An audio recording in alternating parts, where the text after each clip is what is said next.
Lénaïque était sincère et courageux. Il travaillait comme un forcené. Il était serviteur à Mélona, dans le château du bois de Brocéliande.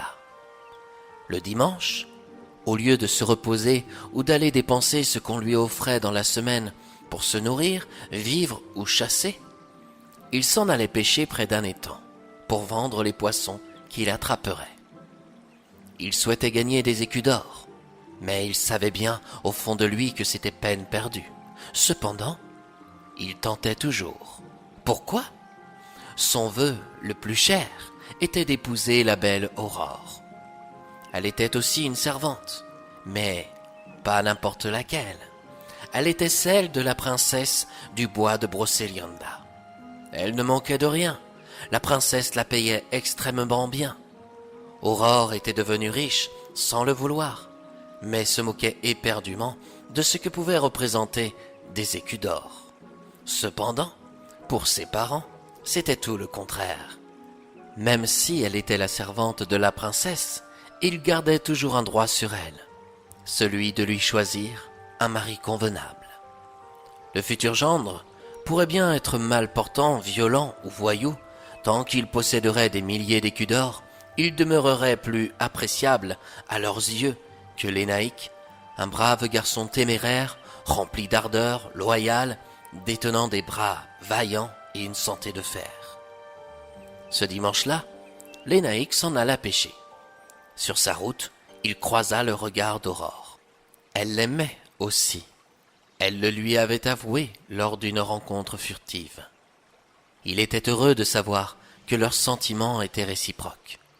Cependant, la tristesse regagna son esprit. Elle ne deviendra jamais sa femme.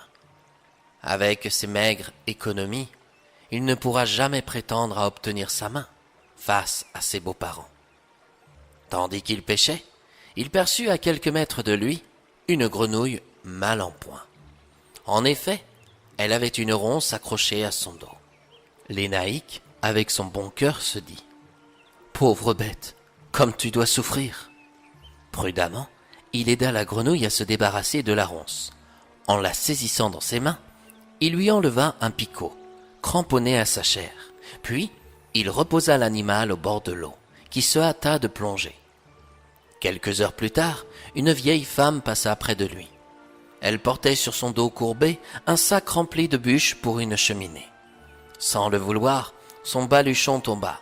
Lénaïque s'approcha d'elle et l'aida à le replacer à bonne hauteur sur son dos. Le remerciant, la femme âgée le regarda et perçut sa mine défaite. « Eh bien, mon garçon, tu as l'air d'avoir quelque chose qui te tracasse. L'amour, dame, c'est l'amour. Il ne faut jamais désespérer. C'est quand les choses semblent être au plus mal que tu vois tout s'arranger. Si ta jeunesse n'est point heureuse, alors c'est signe que plus tard, à ton tour, tu auras le droit au bonheur. » Sans palabrer davantage, la vieille femme s'éloigna.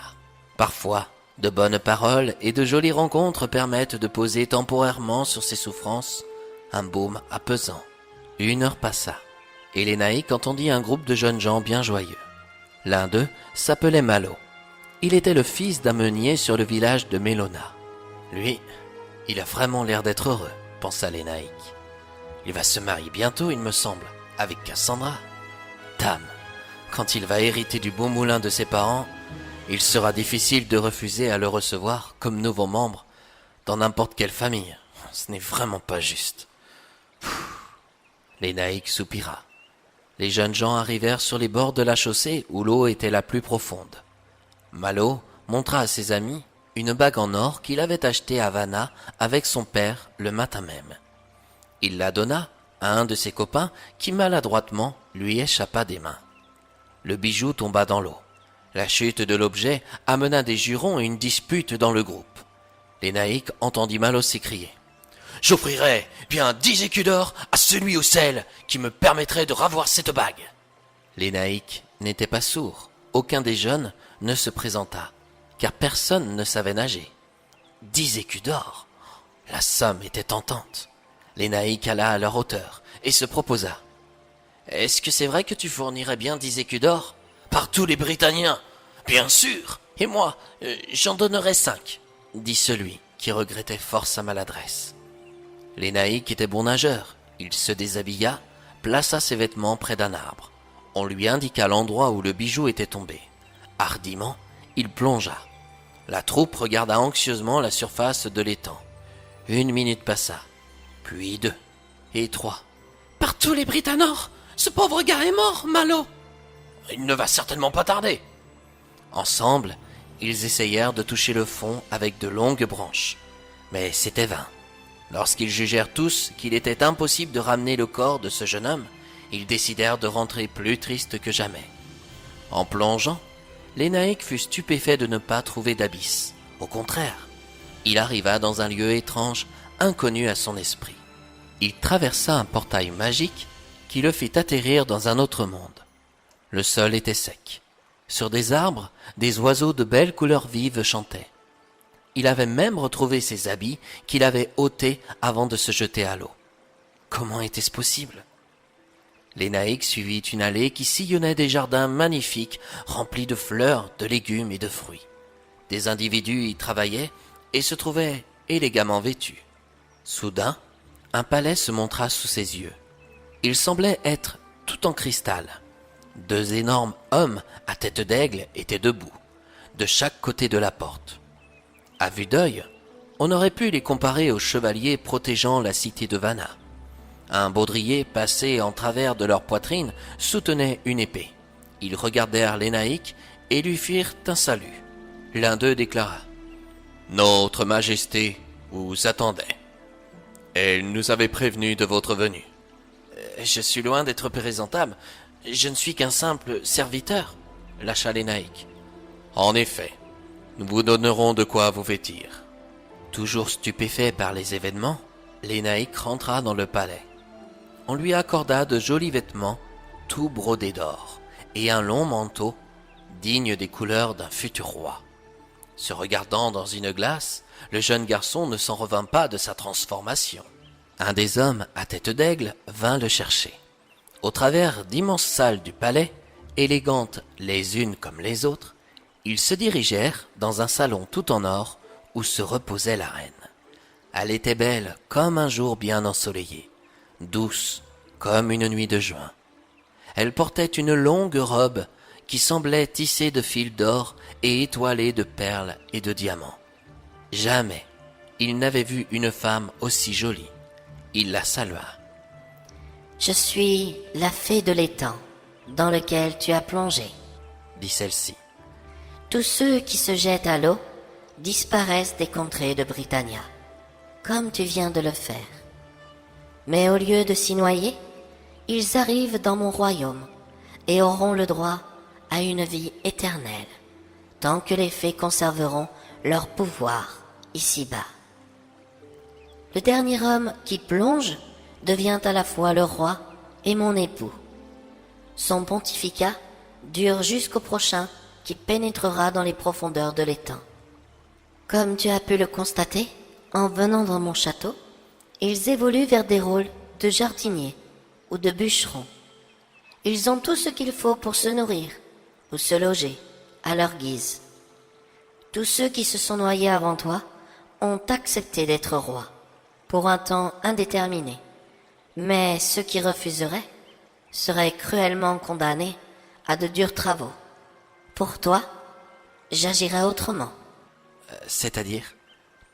Tu ne te doutais certainement pas que la petite grenouille dont tu as libéré de la ronce qu'elle traînait sur son dos était moi. Pour récompenser ta bonne démarche, je te proposerai plusieurs solutions. Dans la première, tu peux demeurer dans mon monde librement et profiter d'une vie éternelle. Dans la seconde, tu m'épouses et le prochain qui se noiera ne deviendra pas roi, puisque tu le resteras à jamais à mes côtés. Et dans la dernière, tu peux retrouver les contrées de Britannia, à condition de ne jamais révéler ce que tu as vu ici. « Majesté, » répondit poliment Lénaïque, « si je n'aimais personne, je serais vraiment heureux de pouvoir devenir votre mari, aussi belle que vous soyez. Mais j'ai plongé dans cet étang par amour. Je souhaitais gagner 15 écus d'or en rapportant un anneau tombé dans l'eau, maladroitement. Un bijou que je n'ai pas pu apercevoir. Je suis tellement pauvre que cette somme m'aurait aidé à me marier avec celle que je chéris depuis si longtemps. Dans ce cas, je vais t'apporter cet anneau. La reine possédait un joli sifflet qui pendait à son cou et appela un canard argenté qui salua à la fée en battant des ailes. Pico, va me trouver le roi des poissons dans l'étang. Demande-lui de rechercher une bague et de nous la rapporter. Le canard fit un coin-coin pour approuver sa requête et s'en alla en volant. Quelques minutes plus tard, il ramena le bijou. Lénaïque, tellement joyeux, le fut encore plus quand la reine lui ajouta: « Voici une bourse d'or qui t'en offrira autant que tu le désireras.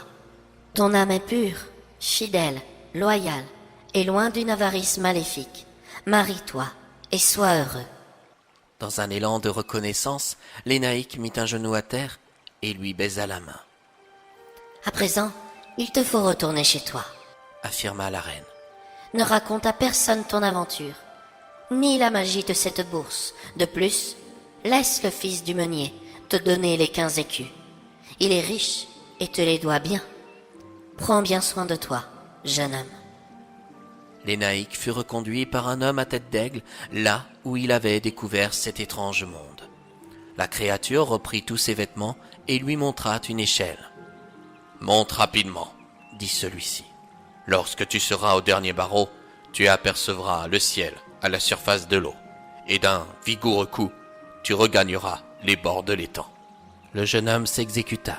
Lorsqu'il retrouva les contrées de Britannia, il regagna la terre ferme. Combien de temps avait-il disparu? Il remarqua ses vêtements près de l'arbre où il les avait posés et s'habilla. Dans leur peine, Malo et ses amis, croyant Lénaïque noyé, s'en étaient allés en laissant tout sur place.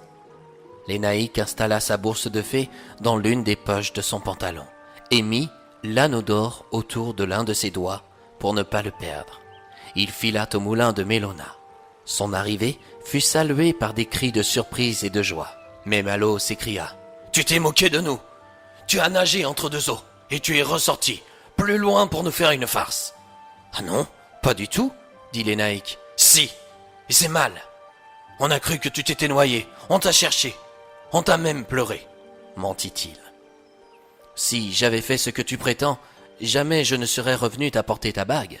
Au contraire, je l'aurais vendue. »« Tu n'es qu'un sorcier !» Si je l'étais, je ne me serais pas donné la peine de plonger. J'aurais simplement prononcé des paroles magiques. Tu veux l'anneau d'or de ta future épouse ou pas? Oui. Et mes 10 écus d'or? Tiens, les voilà. Mais c'est cher payé. Et les 5 autres, ajouta celui qui avait fait tomber le bijou dans l'eau. Le soir venu, Lénaïque se rendit chez les parents d'Aurore. Il raconta son aventure sans parler du royaume de la fée dans l'étang. Il termina son résumé en disant: « J'ai toujours désiré épouser votre fille. J'avais mis 5 écus d'or de côté, que voici.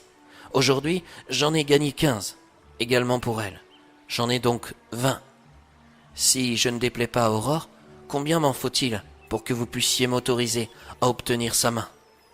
Gawain, le père d'Aurore, qui avait un autre garçon en vue pour elle, lâcha une somme avec un délai qu'il songeait impossible à atteindre. Dans 3 jours, c'est la pleine lune. Si, avant celle-ci, tu places 100 écus d'or sur cette table, ma fille est à toi. Lénaïque tressaillit de joie. Grâce à la bourse donnée par la fée, il allait pouvoir épouser Aurore. Aussitôt, il sortit de sa poche 80 écus d'or, sous les yeux ébahis de Gawain. Quand le 100e fut posé, il déclara: « Je n'ai qu'une parole, ma fille est à toi. Si elle le consent aussi, toutefois. » Apprenant de son côté la nouvelle, Aurore se hâta de dire oui à Lénaïque. Il lui plaisait plus que le garçon, auquel son père souhaitait la marier. Leurs noces eurent lieu quelques semaines plus tard, sous le regard de la princesse du bois de Brocéliande. Ils vécurent heureux jusqu'à la fin de leurs jours. Quant à la fée de l'étang et son royaume, on ignore encore s'il existe, car depuis, les temps ont bien changé.